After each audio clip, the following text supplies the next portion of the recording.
నమస్తే welcome to four sites TV. మాజీ ప్రధాని పివి నరసింహారావుకు భారతరత్న ఇవ్వడం తెలంగాణ జాతికి గర్వకారణమని జాతీయ బీజేపీ ఉపాధ్యక్షురాలు డీకే అరుణ అన్నారు. దేశ ప్రధాని నరేంద్ర మోడీకి కృతజ్ఞతలు తెలిపారు. కాంగ్రెస్ పార్టీ ఓడిన సమయంలో మాజీ ప్రధాని పివి నరసింహారావుపై అపనిందలు వేశారని అన్నారు. ఆయన ప్రధానిగా ఉన్నప్పుడు చాకచక్యంతో ప్రభుత్వాన్ని నిలబెట్టారని, సుస్థిరమైన పాలన దేశానికి అందించారని అన్నారు. ఆయన సేవలను గుర్తించి భారత ప్రభుత్వం భారత అత్యున్నత భారతరత్న అవార్డును అందించడం తెలంగాణ సమాజానికి, తెలంగాణ ప్రజల ఆత్మ గౌరవానికి ప్రతీక అన్నారు. మాజీ ప్రధాని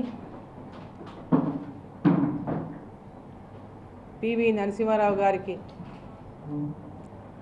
అత్యున్నత పౌర పురస్కారం దక్కడం యావత్ తెలంగాణ జాతికంతా కూడా గర్వకారణం. మాజీ ప్రధానమంత్రిగా, కేంద్ర మంత్రిగా, ఈ రాష్ట్రానికి ముఖ్యమంత్రిగా అనేక సేవలు అందించినటువంటి పివి నరసింహారావు గారు తెలంగాణ బిడ్డ. ఈరోజు భారతరత్న భారత ప్రభుత్వం ప్రధానమంత్రి నరేంద్ర మోదీ గారికి, భారత ప్రభుత్వానికి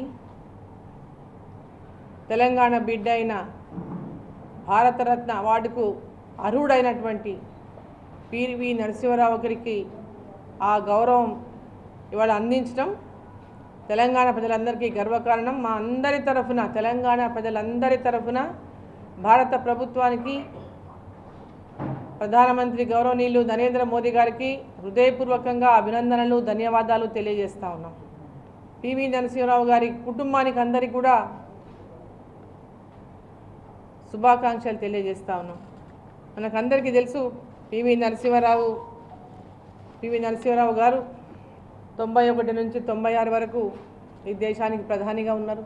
వారు ప్రధానిగా ఉన్న సందర్భంగా అనేక సంస్కరణలు, ఆర్థిక సంస్కరణలు, ఆ రోజు ఆర్థికంగా తీవ్రమైనటువంటి పరిస్థితిలో ఉన్నటువంటి భారతదేశానికి ఆర్థిక సంస్కరణల ద్వారా భారతదేశాన్ని, ఆ ఆర్థిక సంస్కరణలతో మరి పివి నరసింహారావు గారు ఒక దశ ఈ భారతదేశానికి అందించినారు.